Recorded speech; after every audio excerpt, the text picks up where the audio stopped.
make this rather snappy, won't you? I have some very heavy thinking to do before 10 o'clock.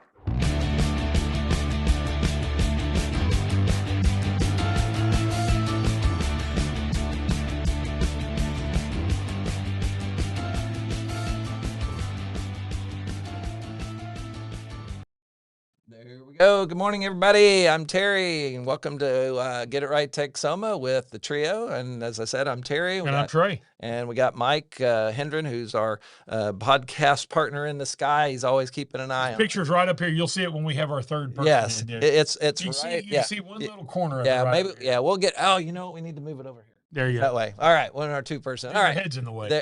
Well, you know, hey. Go ahead. So, all right. So, as always, as I mentioned, Mike's always with us here. So we go live every Friday morning, 7:30, Facebook and YouTube, and you know where to go find that. And this morning's guest is Mike Battalglino. I didn't want to say that. Wichita Falls City Councilor, District 4, and we'll make sure we get the name right when he comes in. But that is close. Yes, there we go. So please put it this way: as a person with an unusual last name, you're kind of used to that. It's not that big a deal. Yep, there you go. So let's So please share, and comment on all of this stuff going on. We can keep an eye on things here if you comment while we're going live. So let's get right into it. This is Get It Right Texoma. Absolutely. As always, we start with a local restaurant focus. Yes. This week is Luigi's Italian Pizza. We've talked about him on this show before. It's my favorite pizza. Oh, that's not yours. There's notes. Okay, there we go. It's my favorite pizza place. Oh, wow. Yeah, and what? Go ahead. Well, no, I was gonna say is I don't know. I may have had their pizza, but I go there for the rest of the other stuff. Well, they got everything. Oh my gosh, their strombolis are good. I haven't had the. Oh, their strombolis are really great. But no, all their pasta dishes are good. I'm not a big marinara person, right? So I tend to stay away from spaghetti bolognese and that sort of thing. But I like pizza, strombolis, and their fettuccine is always good as well. Oh, the fettuccine, yes, I've had that. But here's what I did last time. Here's a couple of weeks ago. So we went over there, and I said, "Hey, I really like a baked spaghetti." So they took my spaghetti, they took it and added a bunch of cheese on it. Yep, threw it in there. And they threw it in the oven. And oh my God, that was so good. And then their Alfredo sauce. Yeah. Oh their Alfredo sauce is great, but they also have an Alapano sauce, I think is what it's called. That? It's kind of a cross between an Alfredo sauce and a red sauce. Oh, okay. I may have had. I think I've had that. Yeah, it's on some of their dishes. But anyhow, it's great Italian food, as you can see there. And Mario and his crew have done such a phenomenal job at that building. They've expanded and they've remodeled and all that. But they also they've got the property right next door, and there's a picture right there. Oh, there's going to be Mario's Pizza by the Slice. Oh, you were on it and you missed it. Well, about a laundromat. I'm not sure what that is. They have a laundromat as well that open it, but we're talking about a pizza. No, I know. Yeah, right there, Pizza by the Slice. Okay, you can see part of it right there, and it's immediately next door. So I'm assuming it's gonna. Yep, see Mario's. Oh, okay, gotcha. It opens December 26th, is when it opens. Okay, and so they're gonna have the same great pizza that they have at Luigi's Italian restaurant, but this way I'm sure they're going to have pizzas pre-made. I'm not 100% sure how they're going to do it. Now, where's this at? It's literally right next door to the. Oh, wow. Yeah, okay. It's north. It's toward the base. Okay, right. So I didn't know there was this new shopping center there. Yeah, there used to be a gas station. It was Flowers gas station for 1,000,000 years, and they tore that down several years ago, and they built that. Oh, wow. I drive by there. My mother still lives over by the base, so I drive by there some. Okay. Well, awesome food. I mean, oh my awesome God. People, awesome food, yes. Awesome people. Mario and his wife, they're such great people. They've been around a long time. Just really, really enjoy not only their food, just really enjoy knowing them. And it is kind of, in some ways, you go in there enough and it's almost like Cheers.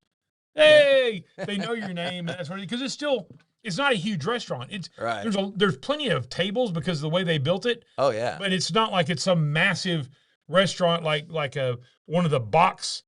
I don't even want to give them any credit. One of the box Italian restaurants that when you're here, they say when you're here, you're family, but I say when you're here, you're eating some crappy Italian food. Yeah. But when you're right here, This when is you're not, here, yeah. you're really family. Oh So, yeah, no, it's great. There we go. We got some food because I had. Oh. Oh, there's something baked back there, like what I did. Yeah. Maybe that's mine. could be yours. So So anyhow, yeah, it's phenomenal. yeah, and I'll tell you that, but that Alfredo sauce, oh my God, and also the leftovers, because man, there's plenty. Oh, and their bread rolls and Yep. everything. It's just and they use a lot of butter. They Because do. when you take it home, it's pretty, and then you heat it up, boy. But it's so good, even seconds. So Oh, yeah. anyway, just by the way, so what are their hours here? We usually pop that up. I think they're closed on Mondays. Closed Monday, but they're open every other day at 11 until 9 every other day. It's Tuesday through Sunday or Sunday through. What I like to do is I'll go in and get a large pizza, and obviously I'm not going to eat. I'm going to eat 2 slices of it. I'll get a large pizza and tell them just go ahead and throw it in a box. Yeah. And I'll sit there at the table because usually I'm in there with friends and stuff like that, and I'll eat 2 slices of that, and then that's leftovers. Leftovers. That's lunch and dinner for 3 days. Yeah. Well, cool. So anyhow, right. and by the way, the prices are pretty reasonable. It's not like it's crazy. Oh no, they're actually much more reasonable. Cheap, but they be cheap. But, yeah, and the other national chain, although they're okay, these guys, this is real Italian. I mean, this isn't some sort of national or an American it's kind of crap, Italian. So yeah, so not Luigi's, but anyhow, Luigi's Italian Pizza. Go check them out. Yeah, so they're right over by the base. By the way, right. Yep. They're on Shepherd Access Road, north of the base. Yeah, and then you go down and you have to make a little. I'm sorry, south of the base, right south of the base. Quick U-turn and boom, you're right there. But that used to be the old.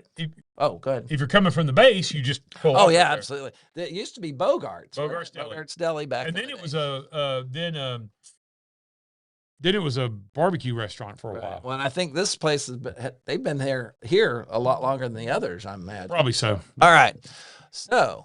We got something else going on here. Talk about your thing. Right. So we've got the little thing we mentioned last week. It's basically pictures or free photo booth pictures with Santa.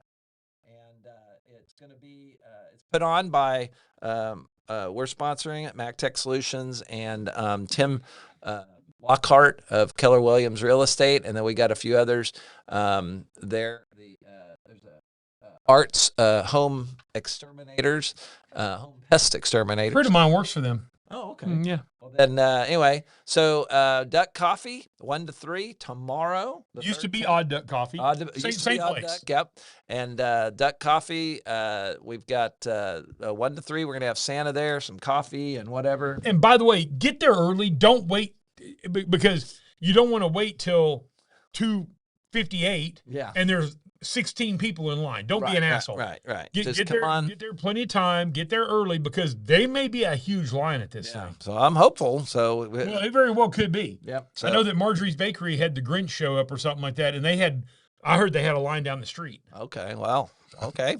Now you make me nervous. So get there early. Yep. So make sure you get your picture because Santa Claus may have to scat off to the North Pole at some point. There you go. Terry doesn't want to have to pay Santa overtime. That's it.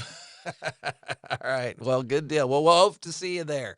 So then the next thing we got. Electric Critters. Every year, our great friend, Jenica Lambert, friend of the radio show and the podcast show, and just all around cool chick, is the executive director of Riverbend Nature Center. Yep. Which is an awesome place here in Wichita, right here in Wichita Falls, in kind of the heart of Wichita Falls. There you go. And they have electric critters every year. And it's going to be Fridays and Saturdays from 6:30 to 8:30 p.m. through December 20th. So you have a few more days to get there, and more than 60,000 lights illuminate over 200 enchanting displays, creating a festive wonderland for all ages. I didn't write that. Meet Mr. and Mrs. Claus. So if you can't get them at Duck, you might be able to go there. There you go. Yeah. So he's all over the place. But they'll be in the exhibit hall for family photo opportunities every event night. And don't miss your chance to make holiday memories. And by the way, free admission. Now, I think there's food that you can buy. They probably have some stuff there to buy. But to get in and go walk through these deals, it's free. And it's really cool. This is a picture here. It's what it is. It's a walk-through light display. So, anyhow. Go check them out. Plus Riverbend Nature Center is just a really neat place. And if you want to throw a donation, I'm sure they'll take it. Yes. So, all right. On to the news. Something that we didn't get to last week was the Indian government and this is something you had sit over. Right. The Indian government requires cell phone companies to install software. What's that all about, Terry? Okay. Well, the deal is that they're trying to come up with, for security reasons, that people from, the government wants to protect you from what's the scariest words ever heard? I'm here from the government, and I'm here to help. And so they're compelling or trying to compel certain software, some security software, to be put on your devices. And I just something that I ran across that I mean, of course, we're in the United States. We haven't had anything like that here, but Russia requires and also restricts certain apps, and China does. Right, those aren't shocking. But the difference is India is not Russia and China, and I think that's kind of your point. Right. Yes, India is not the United States or even Western Europe, but they tend to be a lot more. They don't tend to be quite as heavy-handed as a lot of those nations. So I'm wondering, is kind of your premise, or kind of you're wondering, are we going that direction? Right. We don't, it's no surprise that Afghanistan and Iraq and China and Russia and North Korea, they pull shit all the time. Those are dictatorships, dyed-in-the-wool dictatorships. Right, yeah. But India is not. Right. So Department of Communication in India is giving smartphone companies 90 days to begin pre-installing the Sanchar Sathi government app. Don't know what that means. In other words, it's also a government app that India's come up with. Right. It's their own app on all new devices that are sold. So here's the thing, though. Apple doesn't put any third-party non-Apple apps on their devices. So I wonder what Apple's going to do. And I guess just actually on the similar note, do apparently, I need to get Tim Cook on the phone to find out? Get right. Yeah. Wait a minute, I'll have to borrow your phone because he won't answer it. No, you're not. He won't answer an Android. But on a similar note, apparently Russia just yesterday or recently, and I have to look that one up. One of my guys was telling me that they are blocking FaceTime. And iMessages, because it's encrypted, and and I know what it was. They're saying, it's because the criminals are using. It's also because they don't want their soldiers that they've deployed to other lands there, and they don't want them out there FaceTiming, showing how shitty things are in Ukraine. Right, and the truth is, there's not that many iPhones in Russia. And for that matter, there's really not that many in India because, they can't necessarily afford it. Now, keep in mind, India is also making iPhones now because Apple is like, they're trying to not consolidate, but spread their Is it risk. the less of two evils? Basically, Right. They're going. I'm not being shitty about that. I'm just being realistic. Once again, China is a communist country. Oh, absolutely. And if you do business with China, and by the way, I do business with China, not directly, but companies that I deal with do business with China. So I'm not shitting on Chinese businesses. There's a lot of good companies out there that are Chinese owned. So I don't want to crap on everybody. What I'm simply saying is, though, if it's very well known, and I'm not speaking out of turn here, if you are doing business in China or a Chinese company, the Chinese government has something to say about it. Right. Oh, Whereas absolutely. India, even with I Apple. don't know that they have that. If the Indian government has that much control over their private enterprise. No, they don't. But what I'm saying is that Apple has after COVID, they recognized that was a bit of a strategic risk on their part, and so they've it's been bumpy road because here's the reality when it comes to manufacturing in China. They are experts at it. They are absolutely from all through the logistics. They can spin up a factory in like super minimal time. They've got so they have the engineers that know manufacturing better than we do now. I mean, it is, and they don't have of course, they can just make it happen. Whereas they don't have red tape. Right. We have a lot of red tape and unions and who knows what else. And then, India is kind of the same way in a sense that they don't have quite the regulation, but they didn't have the experience. And so it took them a bit of time. So there's certain iPhone models that's slowly trying to get it in both places. That way they can spin up. You think they'll eventually go to Mexico? I haven't heard anything. Right now, yeah, there's a lot of vehicles being built in Mexico. Sure. Not only automobiles, but side-by-sides, four-wheelers. Right. Some of the companies we represent that we sell franchise for, they're made in Mexico. A lot of them actually are made in Mexico. Now, I have not heard of anything or read anything that said Mexico's even on the possibility, but I don't know. I mean, I would like to think, because for us, it's right here. It's much closer, and I think, and they're a neighbor. Right. Yeah. But I think it probably has a lot to do with that very fact that I just mentioned, that it's hard to get away from China because they're so good at it. Yeah. And then India is sort of an experiment for them, for Apple, and that if they can make that work, that's sort of the next best possibility given the labor and all of that. Maybe so, but Mexico, and maybe the proof of concept will happen with these other factories in Mexico, because I would much rather us help grow the Mexican economy, and create a middle class, because basically the United States created a middle class in China and created a middle class United States, Western civilization created a middle class in China and create a middle class in India. Right. Okay. And that's just reality of it. And because we are consumers. And it's also a fact that not everything can be made in America. I would love for it to be made in America. Oh, yeah, absolutely. But it's just because our cost of living is much more than a lot of people in the world, that the cost of everything would go exponentially high. Right. And that's the thing. That's the whole deal with this, the factory thing. Again, it's not even a labor cost issue anymore in China, as I understand it. It's the logistics. It's literally the logistics, the fact that they can spin up a factory and they've got workers waiting in line. There are thousands of workers show up at these factories every single day. Yeah. However, there is something, a news article I read the other day that talked about how we've got an aging population.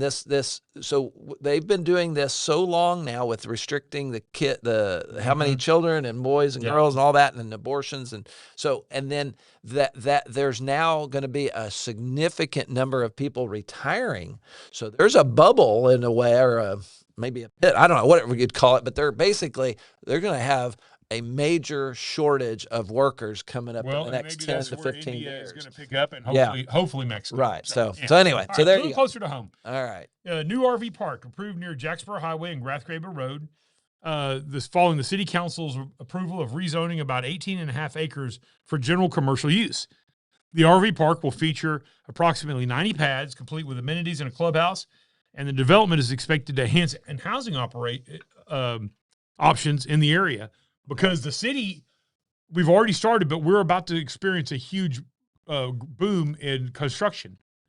It's already been going, and it's been going for a while, but they're expecting to have, I think, over 5,000 construction workers come to Wichita Falls to work on a daily basis over the next 10 decades. Yeah. Well, with that, with the data center or centers possibly. That's what I'm saying. Yeah. And the mall at some point. Yeah. Mall, yeah. So that's over the next decade. And Mike could talk more about this, but over the next decade, I think they're expecting at least 5,000 construction workers. Now, there's a lot of construction workers in Wichita Falls, but the problem is, there's not enough that already live in Wichita Falls to do all of these jobs at one time. Right, unless it's not going to be enough, but there's going to be some people that may be working for someone else who then they feel like, hey, I would hope that they could spin up a little entrepreneurial spirit and then maybe able to go on their own. But then that's still the same worker. It's just moving from one place to another. That's what I'm saying. Yeah, I'm talking about these are bodies. Yeah. You have to have X amount of bodies on the job site. Right. And so anyhow, this is a really cool idea. Now, Brad Rogers, if anybody knows Brad's part of this. Brad ran the Dodge dealership for years for Patterson's. Mm-hmm. And then he also did work for Foundation. He was a managing partner or whatever for Foundation when they came to town, left there, and went out and got in the RV business with Patterson's. Now, he's since left the RV business there, and he's in advertising now, but he's doing this. Let me tell you, Brad is a solid dude. Okay. If anybody knows him, he's a really good guy. He's a good person. He's a smart business guy, and I think he's going to do a great job here. And I think it's a really smart deal. So, because we right now only have one other luxury or really high-end RV park in Wichita Falls, and it's over by the Walmart on I-40, where 287, 281, I-44 come together. Right. It's right there. So this is going to be another one that's on this part, closer to the south part of town. So I think it's a great idea. Brad's behind it. I think it's going to be very successful. So good luck. Okay, cool. Well, then what do we got next? Next thing is a national deal. Trump rolled back fuel economy standards that were imposed on the car business. Yeah, I saw this. This was a huge deal. He had a press. Have you seen this crap with the New York Times is trying to talk about how Trump's health is in serious decline? And well, I keep seeing references to it, but I don't. What are you talking about? Well, he looks like the Energizer Bunny. He's on TV. He's talking. He's flying here, flying there. Bullshit. But my point is, and you don't have to look. I don't love the guy either. Yeah. I don't. I'm not a Trump fan. No. I'm a fan of some of his policies. Yeah. I don't like everything he does. I like some of the stuff that he does. But he does need to shut the hell up sometimes. But neither one of us have been Trump like dyed in the wool MAGA supporters. No, we weren't. Well, we never were. I did not vote for him in the primaries either time, but yeah, that's what we had, and better than the alternative. Much better. So anyhow, during the last administration, and this really goes back, I think it started with the Obama, but people started wanting to go green. And during the Biden administration, the Biden administration put such huge restrictions on these car companies. It basically started forcing them to try to go electric with everything. Right. Which our infrastructure is not set up for this. No. Okay. Now, electric cars are getting better. Right. They'll continue to get better. What I think is going to happen, I think hybrids are going to be the way. Well, that's what Toyota has bet on, the hybrid. Yeah. I know that. Volkswagen has. I think Honda as well. Yeah. But that's what I think is going to happen. I think the hybrid, where you have a relatively small internal combustion engine. By the way, Jeep has one. I think Jeep has one that you can do 3 modes. You can have full electric, hybrid, or gas. And I think that'll be what it is. So if you're out there and you're needing your gas engine, or you're running low on your battery, you flip it over to gas. But you put it on hybrid, your gas engine runs. It all helps charge your batteries. There's a lot to the but the problem was all of these car companies. If you notice, the price of cars spiked exponentially in the last few years. A lot of it has to do with these initiatives. It's a combination, yeah. But it's certainly right, yeah. Well, did they release the damn thing, or is that going to be something? Because he can only do so much. Because some of the stuff was by law. The Congress passed a law that said that you had to have the damn breathalyzer crap in it. No, this is not. This has to do with efficiency standards. Okay, only in that. Well, because they were trying to impose 62 mile a gallon standards. 62 miles average. Yes. Jeez. Which is crazy. Across their fleet. Well, and that all the automakers, by the way, all the ones in America, automakers were there, and they were there for the signing. And yeah, it's a little bit of theater. They're kissing Trump's ass and this and that. But I think in a way they're thinking this is way, way better, going to be better for the public and better for them. They can make more money. They can lower the price on their cars. Yeah. And everybody wins. Well, yeah. So here's what they did too, is that they would, the manufacturers, again, this is what my understanding was, is that they would, because the consumer wanted this car, or this truck, but because making it, it's, physics come into play with regard to meeting those standards. And then, so what they did is they came up with these really dinky little cars that got super great gas mileage to help, because it was an average across, right, and nobody wanted, so they had to lose money on it. Yes. And so then, of course, that increases the price over here, the things that we want, and they were enticing people, just like we participated as taxpayers in the enticing of people buying electric cars. Yeah, because we subsidized. We participated by force. Right, we were forced.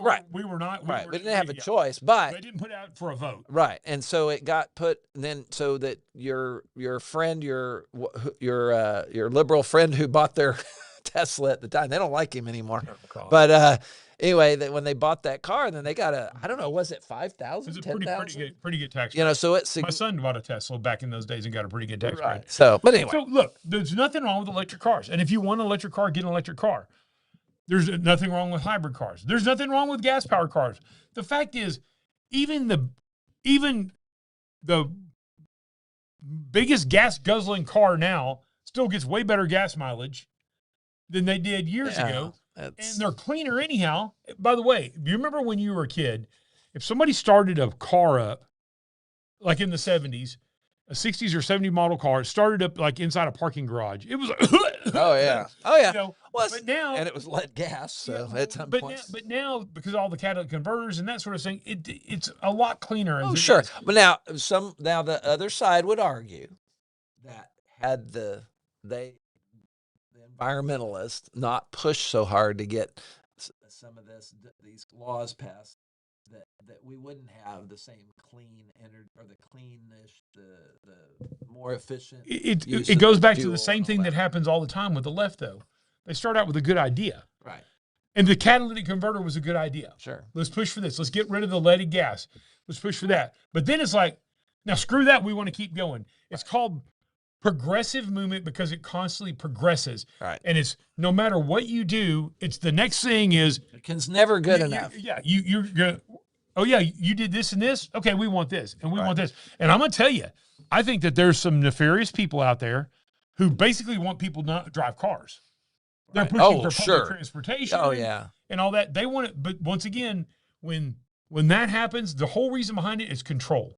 Oh yeah. Because you take people's cars away, you take people's wheels away, and now they're confined to a very small area, or they have public transportation, but they can only go on that schedule to those places and all that.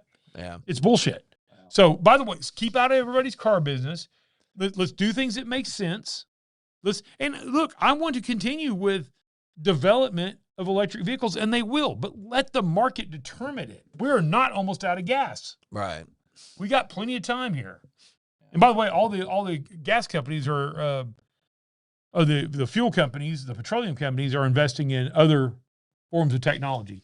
I think the wind is going to go the way of the dodo bird. Yeah. It's not panning out. Yeah. I mean, well, the life expectancy of the windmills, a windmill would not survive without subsidies. Right. They just wouldn't. Yeah. But because the life expectancy is, it takes like 25 years to pay for it, and the life expectancy is like 19 and a half years or something. But battery and solar, I think, and nuclear. Right. We got to go nuclear, guys. Well, yeah, you're not going to get anywhere. I think just it's not the same nuclear that all the nightmares we've heard about. Chernobyl, 3 Mile Island. But the United States is building nuclear plants or subsidizing nuclear plants in other countries. Yeah. Do you remember the story recently that Microsoft is behind getting 3 Mile Island back up and running? Yep. So, I'm telling you, these nuclear, they're getting better and better. And by the way, every submarine and every battleship we have now, aren't they all powered by nuclear? The big ones, definitely. So you have a whole bunch of sailors that are going under the water where there's nowhere to go with a nuclear reactor sitting in there. Oh, yeah. And how many of them have blown up because of that? As far as we know, none. Well, that we've heard of. I think if a whole bunch of people go missing all of a sudden, you're not going to be able to. Well, yeah. So bottom line is that there's a balance here. We don't have to go full extreme, and we don't have to go all waste, like China. China's not in the mode of no, neither's India. They're or India, right? And see, but here's the problem. The problem you have, and it really is, it's not rich by American standards, but rich by the rest of the world standards. And a lot of times it's white people, by the way, rich white people who want to try to impose their bullshit on everybody else. The fact of the matter is, if you live in China, if you live in India and you're poor, you don't give two shits where your electricity comes from. Right. You don't worry about conserving. You're worried about living. Places in Africa, you're worried about living. Oh yeah, just having clean surviving. Water. Yeah. So places in South America, Central America, you're worried about living. You're not worried about the efficiency of this and the efficiency of that.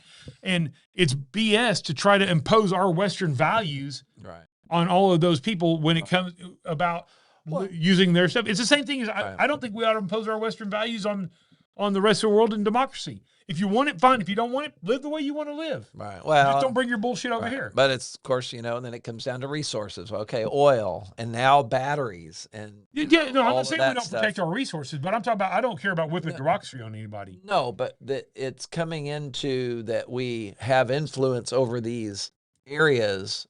We put priority on areas of the world that have resources. Of course we do. Yeah, and that's fine. There's nothing wrong with that. I have no problem with it. No. I get it's like in business, like saying you make a profit. Yeah, I make a profit because if I don't, I'll go out of business. Well, right. And if we don't put our influence and we don't get those minerals and we don't get those resources, we go out of business. Right. No, I get you. We're good.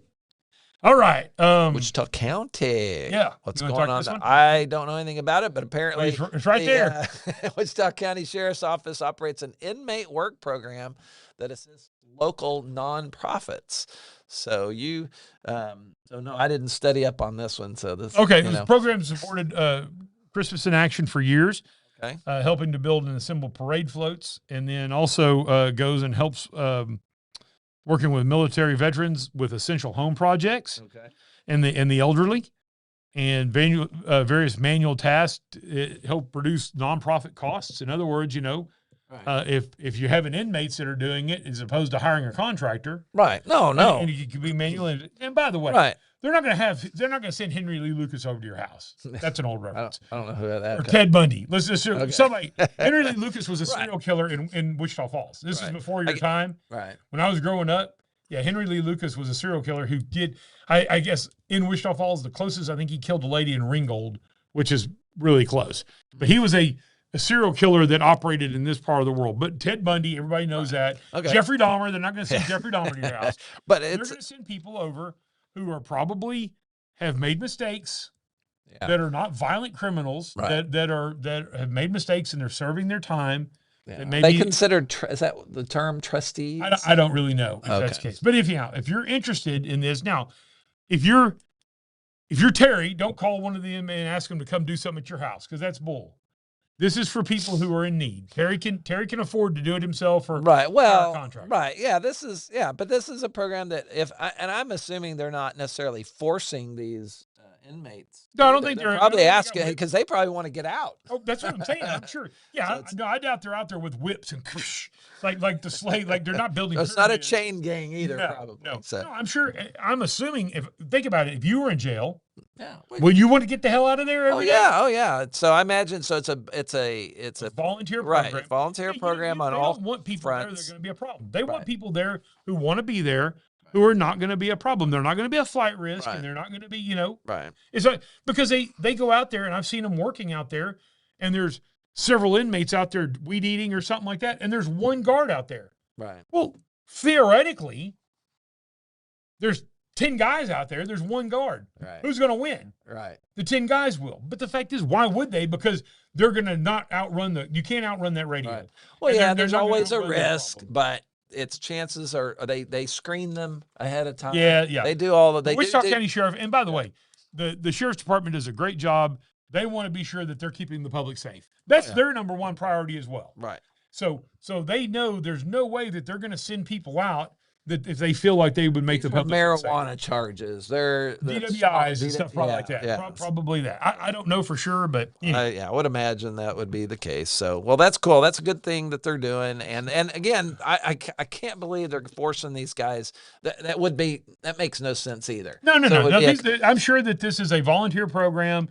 The inmates get out. All counts. Everybody wins. On all counts. Okay. By the way, so if you're interested in getting more information on this, contact the Wichita County Sheriff's Office Community Services Unit. Okay. So, and Mike texted me and said he's running about 10 minutes late. Okay. Kid thing. So we've got one more story here we can talk about. Okay. So the House is set to vote on health care subsidies. Oh yeah. So they're trying. I guess the hope is they eliminate because this is. Okay. Again, I'm not an expert in this by any means, but my understanding too is that we have a situation where even though both sides, well, I guess they had to have some Republican support back when they first passed all this stuff. Mm-hmm. But the whole Obamacare is just put money in the insurance company's pockets. Well, it's a government. It's raised the prices. Right, because anytime the government seems to get involved in anything, it doesn't matter. You go to education. Mm-hmm.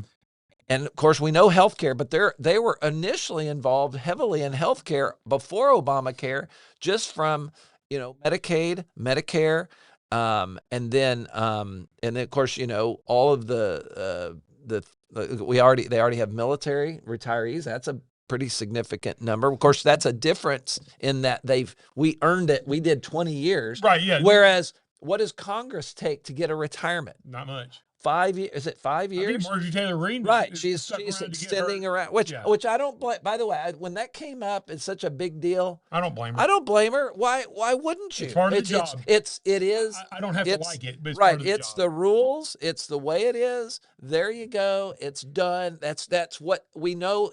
They knew going in, and they set it up. So I don't have any problem with that. But in any case, anytime the government has gotten involved, and I'm going to add education to it because of these student loans that are just so easy to get. I don't have any problem with grants. I don't have any problem with student loans in general. But what happened here is that they took away from the private sector, who is inherently going to do a lot of due diligence on all of this. And it was fairly easy to qualify, but they actually had an ability to kind of regulate it, but because the industry needed to, and there was subsidies or guarantees by the government, guaranteed student loans. But now this deal, oh my gosh, they've pushed it like crack. Yeah. I think these 18-year-olds, I'm sorry, I don't think an 18-year-old, most of them understand the concept or the gravity of building up 60,000. They don't realize it. But a lot of people have 60,000 or more in debt. And so anyway, all that comes down to the money. Way off the healthcare. No. But the money. Anytime they get involved, the government gets involved with stuff like this, it causes the price to go up because we're taking money that doesn't exist. By the way, that's why there's a now maybe $39 trillion. I haven't looked in the deficit. Yeah, the debt, the national debt. And it's crazy that we keep doing that. This is money that doesn't exist. And that's why anyway, that's another topic. So basically what's happening here is the Democrats are wanting to extend these Obamacare for about 3 years. And they're trying to pull that back. And the Republicans are saying, we understand that we can't just cut people off at the end of the year. Right. Which that's fair. Look, you got to give people time. So I'm in favor of some extension on this to some degree. Right. But also come up with a reform. Right. Start to reform the extension. And that's what they're. Yeah. Steve Scalise, who's in the House, says he's confident that the members will find an agreement on a few items to vote on. And the debate in the House comes as the Senate is set to vote. I think they voted yesterday. I'm not sure how it came out on a Democratic plan to extend. I couldn't say it. Subsidies for 3 years, and Republicans to replace and enhance subsidies with health savings accounts. Okay. So there's a lot going on here, but in the end, this is a fight that's going on. This is what the whole government shutdown was based on. Oh, yeah. According to the Democrats. And now the Republicans are doing what they said they would do. They're having a debate. They're going to have discussions in it, and there's going to be a vote on it at some point. And that'll be, we'll see what happens. I am not in favor of saying on December 15th, whatever day it is, December 12th, that we just cut people off. Right. We have to extend stuff. Our guest is just showing up real quick as he's coming in. One more person I want to talk about. Somebody, Jacob Rodriguez, who is a Wichita. He grew up in Wichita Falls. Come on in, Mike. Yeah, have a seat. Grew up in Wichita Falls. Yeah, we're doing live here. Went to Ryder High School, played quarterback there, and was a really outstanding quarterback. He is now at Texas Tech as a linebacker, so he switched from quarterback on the offensive side, gone to linebacker. He just won the Dick Butkus Award. That's the nation's top lineman or linebacker. Okay. So this is a kid from Wichita Falls. By the way, he's a really good kid. I don't know him well. I know his in-laws very well. He's married to Mike Curt's daughter. Mike Curt was the superintendent of schools. So Emma Curt. But Jacob, and he was in the top 10 finalists as a Heisman Trophy. Yeah, I mean, this guy's killing it. The funny thing is, though, I've told Mike Curt this, and I believe Jacob's probably going to the NFL. But even when Jacob goes to the NFL, his wife will still have a cooler job than he has. She flies Black Hawk helicopters. Oh. Yeah. Concur. So that's what I'm saying. So he'll be in the NFL player with a wife that has the coolest job of anybody else. And by the way, by de facto, he'll be a military dependent, and he'll have the coolest job of any military dependent. Yeah. Do you agree with that? Yeah. Absolutely. Mike, how you doing? I'm great, brother. Sorry for No problem. I haven't met you before. Yes. Battalglino. Battalglino. Okay. Battalglino. I try to throw a G, extra G in there. Sometimes good people do. Real G's move in silence like Battalglino. You know, that's what I've come to say. No, what is it? Italian? I'm assuming It is. it sounds very Italian. It is pretty Italian, and I know that people are like, "You're Italian." I'm like, "Yeah, I know." That's okay. And without the beard, I look like I'm 15. So sorry if that was alarming. No. Mike's District 4, which is a south part of Wichita Falls, kind of almost across the city, isn't it? It's Almost interestingly shaped. So south of Southwest Parkway, and then it kind of comes up towards the Walmart on Greenbrier, and then over on Old Jacksboro Highway through Hatton Road and Loch Lomond. So which I was correct. I always thought it was Loch Lomond. No, Loch Lomond. Lomond. Yep. Loch I've actually driven around Loch Lomond in Scotland, the actual real Loch Lomond. Beautiful. Yeah. Used to play softball over there. There's a park over there in Bonnie Homes, and used to play softball over there. So Mike, give us a little bit of background about yourself. You're not from Wichita Falls. I am not. Didn't grow up here. So where'd you grow up? How did you get here? And give us a whole story. Okay, the whole story. So originally from Avon, Connecticut. So born to a dad that served in the Army. Grandfather was in the Navy during World War II. And then, the first 20 years of my life, had a great childhood, really enjoyed living in Connecticut with seasons. I mean, I love Texas, but Connecticut has seasons. That's the one thing I will give that to you. I've been up there, especially in the fall. It is spectacular. other than that, I mean, I miss the seasons. But But it also gets pretty damn cold up there too. but it gets cold here too. Yeah. A little bit. But in 2005, I made the decision to join the United States Air Force. So joined the Air Force, open mechanical. In case anyone's listening, open means they're not really telling you what you're going to do. They'll tell you what you're going to do. Terry's an Air Force vet. Yep. There you go. He served 20 years. 20 years, 24 days. Yep. And he was in mechanical. Well, avionics. avionics. Yeah. Avionics, okay. I was a back shop B1 and B-52 for 2 years. But Avionics is awesome. Plus his secondary job, he flew stealth bombers, but he didn't tackle that part. that was secret. Yeah. I have to kill you now. So you got into open. So then what did you end up doing there? I got the assignment that said you are going to be a tactical aircraft maintainer. Had no idea what that meant whatsoever, and had very little mechanical ability. So I learned very quickly. I went to RAF Lakenheath in the United Kingdom, served there from 2005 to 2009 as an F-15 crew chief. So got to deploy to Qatar, deploy to Afghanistan, go all over Europe and Asia. And then in 2009, I'd always wanted to be a teacher. So I had become a non-commissioned officer, and I said, you know what, I'll put my, put myself out there and I'll try to become a teacher. So I got picked up to be an instructor. Came to Shepherd Air Force Base in 2009, and here we are in 2025, 16 years later, and I'm still here. So I separated from active duty in 2013 after 8.5 years because I met my lovely wife, Crystal Daisy Wong, now Battalglino. We got married in 2015, but with her being from Burke Burnett, she's like, you're all right, but I kind of want to stay here. My parents are here. I'm an only child. They grew up running Rainbow Restaurant in Burke, if you've ever been to Rainbow. Really? I didn't know that. Okay, Yes, yeah. So you're part of the Rainbow Dynasty there, the Rainbow Restaurant Dynasty in Burke. Absolutely, because my father-in-law is an exceptional cook. I mean, I'm very, very, very, very blessed. Never a dearth of protein. Yeah. So very grateful for that. But got married to Crystal.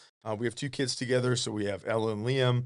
And then I continue to serve on Shepherd Air Force Base as a Department of the Air Force civilian. So I work in faculty development. That's my day job because City Council, as you know, not a full-time position. Very grateful to be able to do it, but it's hard to live off the stipend it's impossible. It's like having it honestly is, because I was on the school board, at least you guys make a little something, right? But you don't make, it's not enough to live on. But it's like having a year-round part-time job, right? Absolutely, it never stops. It is a very intense board to serve on. So I've served on a lot of different boards for different nonprofits and organizations that take up quite a bit of time. But council takes up quite a bit of time. but it is extremely fulfilling. And outside of, marrying Crystal, having the kids, joining the military, best decision I ever made was running for council. So what drew you to running for city council? Okay, so let's see. So I went through Leadership Wichita Falls in 2017. So going through leadership kind of opened my eyes to actually what goes on in Wichita Falls outside of Shepherd Air Force Base. Because when you're on the base, you do a lot with the community, but you don't necessarily know everything that makes Wichita Falls as great as it is. Yeah, so when you're on a military base, you can become part of that bubble. Yes. Where you can almost do everything there. You can. I mean, it's a city within a city. Yeah. And we would go out, we would do different things. We'd go to the Kiwanis Pancake Festival. We'd go to different downtown events. But until you go through a program like Leadership Wichita Falls that specifically is meant to immerse you in all these different organizations, all these different nonprofits, and local government, you don't know what you don't know. So I go through leadership, and I said, wow, there's a lot more to this city. And I tell people I've been all over the world. I've traveled everywhere. But the only place that I want to come and call home is Wichita Falls. So Leadership Wichita Falls really cemented that for me. Ended up serving on that board, ended up serving on different boards. And so 2021 was the first year I joined a city board. So I joined the Parks Board. I joined that with Tom Taylor. So Tom had run for council. I didn't win that first time. And then we became close. We started to do different things with the Park Board. We did a kind of a robust evaluation of the whole park system. We were really detailed report. I will tell you that Tom went to literally every single park multiple times in order to help with that evaluation. First time I went to Loch Lomond Park, went to all the District 4 parks, but we did that, and I'm like, gosh, there's so much opportunity to serve your community through being on a board or being on a commission. So I did that for a while. And then I got to know Tim Brewer really well, who was my predecessor. And really, when the election was coming up in 2023, Tim could have run for a third term. And Tim just made the decision personally and professionally. He goes, you know what, Mike, I think I'm going to kind of take a step back. I'm not going to run for re-election. So if you're thinking about it, right, this is the time to do it. And as you know, there aren't a lot of, if there's an open seat, there's going to be a lot of competition for it, right? Because the power of the incumbency is real. Yeah, people don't generally try to run against an incumbent. Right. Generally, no. So there were three of us running for that, and through my campaign through 2023, I reaffirmed why I wanted to serve the city of Wichita Falls in a different capacity, because there are so many wonderful people here. There's so many wonderful programs and organizations, but the opportunity to serve on city council just allows you to help so many people. So you hire the city manager to run the day-to-day operations of the city. By the way, in my opinion, the most important job a city councilor ever do is hiring the city. 100%. Took that more seriously than I have anything that I've ever done professionally. But we set the vision for that city manager, and then they execute. They execute the day off. Excuse me. And for example, the past 3 days we spent strategic planning with Jeff Jenkins. This is Jeff's. He hasn't even come up on a first full year yet. Yeah, he was on with us before as well. Awesome. Yeah, he's great. Jeff is exceptional. Yes, great guy. You guys did a great job with that. I will tell you that interviewing him and getting to hear his story, and being from the local area. Yeah, he's a Burke kid. I mean, he grew up in Cashin, but I think he went to school at Burke. And 2 weeks ago, I found out that him and his family spent a lot of time going to Rainbow. Yeah. Had no idea. So he's known my in-laws forever. Really enjoyed. I mean, a lot of people really enjoyed Rainbow when it was in Burke. But Jeff is doing an amazing job. I'm privileged to serve with 6 other individuals that are equally as motivated by a passion to serve this city. I mean, I think you've had the mayor on. I know you've had a couple other councilors as well. Austin's been on with us. Austin came on with us a few times before he was elected. Right. When Sam and Austin both came on. Right. Yeah, both. But yes, and Austin's been on as well. That's what I'm trying to reach out and kind of get people. Oh, yeah. Because it's different perspective. I mean, in the end, you're voted from a district, so you have a constituency of the district that votes you in. But it's not like when you go up there, you're making decisions just for District 4. You're not. Your decisions, it affects everybody in the city, Wichita Falls. So you have to keep that in mind. Yes, I have to look out for my constituency and make sure that District 5 is not doing something that's going to harm District 4. But which generally is not happening. It's not like they're at war.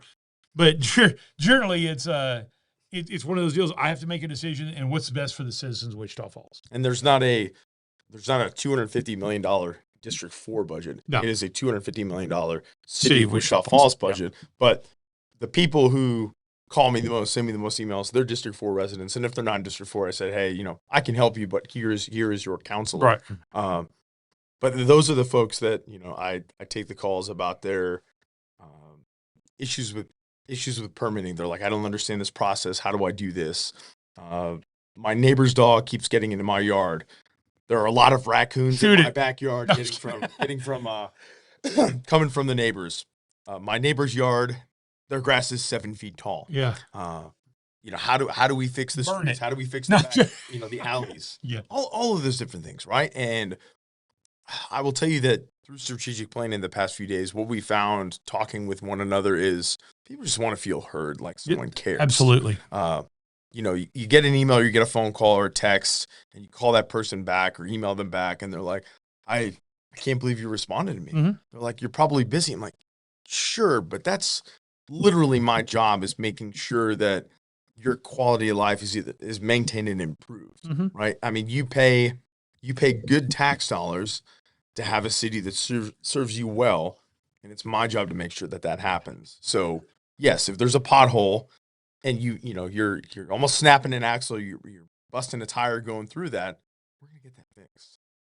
Speaking of tax dollars, with this data center coming in and potentially others, with the increase, what is it? Is it doubling? Is it nearly double? Or the potential? I mean, what's the tax base value? It's a fair question, and it's an important question because especially when you start talking about a tax base of over $7 billion for the city of Wichita Falls, and then you start talking about increasing that by several billion dollars. Very, very significant, right? So obviously we've sold the land at this point, and we'll have an announcement forthcoming about who that data center is and what that is going to entail, kind of the build out process. But it's going to be several billion that will hopefully be added to the tax roll. And I say hopefully because the number remains to be seen exactly what it is. You hear things like, tax base could be doubled, tax base could be increased by $3 billion. But it is a several $billion-dollar investment. It ain't going to be $20. It is not going to be $20. It's going to have a significant effect on the tax base. Absolutely, it will have a profound impact on the tax base, and it will take a few years to manifest. Right. So if we start building, or if they start building, beginning in 2026, it may take until 2029, 2030 for that to be on the tax roll. But once that property is on the tax roll, and it's not just the building. It's the contents of a building, like a data center. It's a high density a building with the value. Yes. Gosh, how many jobs is that going to bring? It's going to bring thousands of electricians and contractors to the community to build it. But there will not be that many people there day to day. It is the equipment. It is the value of everything, all of the assets inside that building that will increase our tax base. But what matters about increasing the tax base is that allows us to look at the property tax rate and go, okay, how much lower should it be? And responsibly lower that in accordance with how much that data center is bringing to the city. But my guess is that this would be what I would think about is, okay, so this is I don't know if the windfall is the right way to put it, but it is a long-term thing. I mean, this isn't going away. I mean, we're not going to reduce the number of data centers in this country so far as we know. And nobody's probably going to come and invest billions of dollars in building a data center and then close it, then hang a for sale sign on it. And if it does, then it's going to be somebody else will buy it if it's the company. So it's going to be around for a long time, if not, quote, forever. But my point is that obviously over time, and you mentioned that it's going to adjust. You're going to have to adjust things, and the hope is that there's going to be a part of it that we would see a tax reduction, but on the other side of it, and I call it a windfall in the sense that you don't want to reduce it proportionally and exactly down, reduce the tax to make it the same money, because you want to be able to take advantage of that and use those to invest back in the community. Infrastructure. Right. Infrastructure, things that you've been wanting to do, things that, so I just wonder, I'm hopeful that's sort of what it is. And of course, there's some people that are just all about, first of all, they're against it, but when it reduces their taxes, as long as it does, because I think there's a mistrust or a lot of people. I think that's a root of a lot of the complaints is mistrust. But anyway. But a lot of it's unfounded. I'm sorry. No, absolutely. Absolutely. I totally agree. I think school, city, county, all counties all run very lean. And I'm talking about, and I'm not talking about just Wichita Falls. I'm talking about the counties surrounding us and the little cities around us and the school districts that are around us all run pretty lean. People look at the over-bloated federal government and they try to say that's the same thing. It's not the same thing. Right. Even the state of Texas runs much more lean than the feds do, but they still don't run nearly as lean as our city and our county do. Right. So I feel certain that our counselors and our city council and our city government is going to use this money in a proper way, reduce taxes some, but yet also take care of some very much needed infrastructure stuff. And, I mentioned we were doing strategic planning over the last few days, but we have to not only look at 1, 3, and 5 year plans for capital improvement, we have to look at 10, 20, 30, and beyond, because as investments like data centers come to your community and changes aspects of your community, like, okay, so the data center comes here. Well, where does our next development go? How do we build out those roads, the water, the sewer, and then how do we maintain everything? We need to be thinking like that. And to your point about looking at the property tax rate, what makes sense? What does the cut look like in 2026, 27, 28, and beyond, to do it responsibly, but to ensure that we have enough to invest in infrastructure, right? Because what do people call most about roads? Yeah. Well, and the fact is, we have in our city, we have neighborhoods, and the thing is, we're not going to burn them to the ground. So hopefully, we're going to revitalize some, or the neighborhoods will be revitalized. It's not the government doing it, but if the infrastructure is not there, if you've got leaky water pipes every 37 feet, and electrical that's not good, and this and that, people aren't going to spend the money. But if all that infrastructure, it's kind of like if you build it, they'll come. Mm-hmm.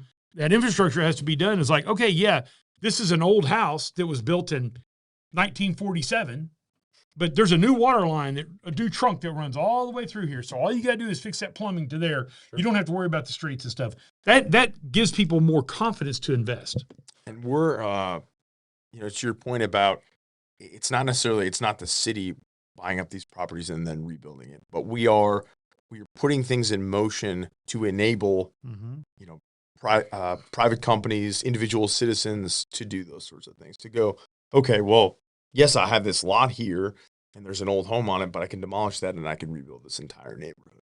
Yeah. And I think you'll see a lot of those things happening in the 10, 20, 30 year type plans. Well, because I think what we want to do is Wichita Falls is known for affordability, which is good. It can be a little bit of a negative, but it can be good. But we don't want to lose that, because we're not Dallas, right. We're not Frisco, right. And we're never going to be Frisco. And we don't want to be, but right. We're never going to be, because Frisco was even when Frisco wasn't Frisco, it was right down the road from Dallas. Mm-hmm. You could go do anything you wanted. We're 2 hours away from anything. We're 2 hours away from Oklahoma City. We're 2 hours away from Dallas, Fort Worth area, basically. And we like that. That's a good spot there. So we do want to maintain our affordability. Yes, we want some nicer things, but we don't want to do everything on the cheap. But we also don't want it to where somebody walks in and can't. A first-time home buyer has to unload $250,000 to try to buy a first-time home. We need some of those first-time home buyers to be able to get into those sub $100,000 or $100,000 to $150,000 properties. We want to improve quality of life. We want people to be able to do more of what they want to do, but we don't want to lose what makes Wichita Falls special. Right. Good way get our falls working again, right? the Wichita Falls. Golly, so that's a tough one. Have you talked about that much yet? A little bit last time. I think Tim was talking about it when he was here last. Yeah, right. I mean, we evaluated it, right? We looked at it, and then as we did the evaluation. I mean, some of that that facade started to come off. So we'll take a lot more than we expected, but the falls needs to come back. Right. Well, you could do with that. Did you ever hear the story about when the falls first was started? A little bit, sure. But please So the Today Show. Yeah. One of the big, I think it was the Today Show, and Willard Scott came to Wichita Falls. Mm-hmm. Now that's a big deal. This is a national TV show that was going to come to Wichita Falls, and the river had flooded, so all the pumps were full of gunk and mud and stuff. So they didn't work. So, and I think this was pretty ingenious. So the Wichita Falls Fire Department put a tanker truck up, or a couple of tanker trucks up, back way into the cemetery, or back where you couldn't see them, and they poured water over the falls out of a tanker truck. That's brilliant. But it innovation and ingenuity. It was kind of wasteful, but for a one-time shot, you want to. So, but we can't afford to put a tanker truck up there now and just piss water down the falls. So well, cool. Well, yeah. One last little note on growth, though. We've talked about this. We've with the mayor every time that he's been here, and if we just grew 1%, which is a sustainable, achievable goal, that's 1,000 people a year for the next foreseeable. So if that kind of growth, because we do need a little bit of growth, because we've been flat for years and years. So I'm glad. It's basically 1916. Right. So, just even that, but I think we're on this cusp of that. I mean, given everything that we're seeing, we hopefully get to trim off some of those folks that are coming into town to work, that maybe they can stay. Well, that's just normal. I mean, we saw this in the oil field in the wrong direction about a decade ago, when the oil field really popped off. Wichita Falls, we still have oil, but there's a lot of shallow well stuff. But it really popped off out in West Texas. And there were so many people that were oil field hands. They're like going, I'm going to go where the money is. Well, they went out there. Well, they got tired of living in the trailer house or the RV. Away from their family. Away from the RV, or away from the family. But come home on the weekends. And then, by the way, if you come home on a Friday night and you have to be back there by Monday morning, and it's a 4-hour drive, 5-hour drive one way, start doing the math on that. And so eventually people just move their families out there. And I think that there's going to be an opportunity for us to have that here. Some of these workers, these people that are skilled labor, come to Wichita Falls, start doing these construction jobs, realize they're going to be here for a year or 2 years, and go, well, hell, this job is working. I could probably jump on this one, and I just want to stay and move my family here. Yes. Because people want to be close to their families for the most part. All right. Well, we're about to wrap up. Anything else that you want to cover and talk about? Anything that you can talk about. We never ask any. We don't want any inside track. Sure. But anything that you could talk about on the horizon that's public enough to talk about now. So I think things that are exciting. We talked a little bit about the data center, but the mall, right? Yeah. So when we're able to announce what that master developer looks like and what they're looking to do when they purchase the mall, and what that build out can look like, that will be transformative. Now, when should we see those ideas? Hopefully January is what we're hoping. Oh, wow. So like real close. I would say that, we should be able to talk about who the master developer is and kind of what Q1 at least, right? I would say Q1. Okay. Mm-hmm. I think that's fair. Go ahead. So we'll know who's actually buying it then by then? We should know the master developer quarter one of next year. And they'll probably, I was going to say they're going to have some initial ideas and renderings and thoughts. So that's good. And there is more than one, right? That's bidding for this. There were several. Yeah, there were several. It's already done. It's done. Okay, and they were very. They were very good. Yeah, but we went with someone that has replicated this process throughout the country. And let me ask you: was the city council? Did you have in that interview process? Did you guys have a few people in that interview process? So that 42nd mayor of Wichita Falls, Tim Short, he was very involved. I mean, I can't say enough good things about Tim's involvement in things like that. The city councilor did not not the whole council. No, not the whole council, but even any, because you don't want to have a quorum. Sure, you can't have a quorum, but yes. So you had a couple of people that are councilors that were involved. Okay, good, absolutely. I just think that's important, and I think city manager's great and all that sort of thing, but in the end, city managers, school superintendents, they're sometimes transitional. Right. City councilors and mayors usually are people who live here. Right. They're not. A lot of them are from here. You're not, but you've kind of set up roots here. So if you don't get involved on some of these big projects, the problem is the superintendent, the city manager, whatever, they leave town, well, all the questions are going to be to you. And if you had no involvement, not you personally, but your council had no involvement in that, it's kind of hard to answer those questions. So the other thing to mention would be the public safety facilities and what there's going to look like in the future. So was very privileged to be leading the chairing the public safety facility committee for the past couple of years. And we actually just sunsetted the formal committee because, we got Kirby. Yeah. Which is right. awesome. So we'll see what that looks like throughout 2026, transforming that into a police station, because our current police station is just inadequate for what we currently have and absolutely inadequate for any growth that we might experience. So taking and people are going, well, gosh, I can't believe the city bought it from the city. No. City bought from Wichita Falls ISD owned Right. Kirby. Completely different. We bought it from WFISD, and we'll be able to transform that into a police station. So that is exciting. And then really doing both short-term and long-term planning for the fire department. So as you look at some of the growth in the city, we want to ensure that we have that sub 4-minute response time, so that we're getting to people as quickly as possible. But as the city, as we grow things like data centers, as we grow the southwest portion of the city, we have to ensure that we have the fire stations that we need. So just those smart investments in infrastructure and being good stewards of taxpayer dollars. It's been great to be a part of what that looks like for public safety the past couple of years. Wow. Well, Mike, thank you so much for being in. And I guess we're going to go ahead and wrap it up here. Yep. So, but yeah, just be sure. Join us next week. Yep. We don't have a guest in because, it's getting real close to Christmas next week. Sure. We may talk about the toys. The toys, yeah. Favorite toys. We do that every year. Yeah, we do. That's fun to go through. But our favorite toys growing up. Yeah, bring them up on YouTube and on eBay and show pictures. It's pretty interesting, yeah. It's pretty fun. So tune into that next week. Yep. If you're at all interested. All right. So like our friend and radio partner in the sky, Mike, always said when he ended up is that we will see you down the road. You make this rather snappy, won't you?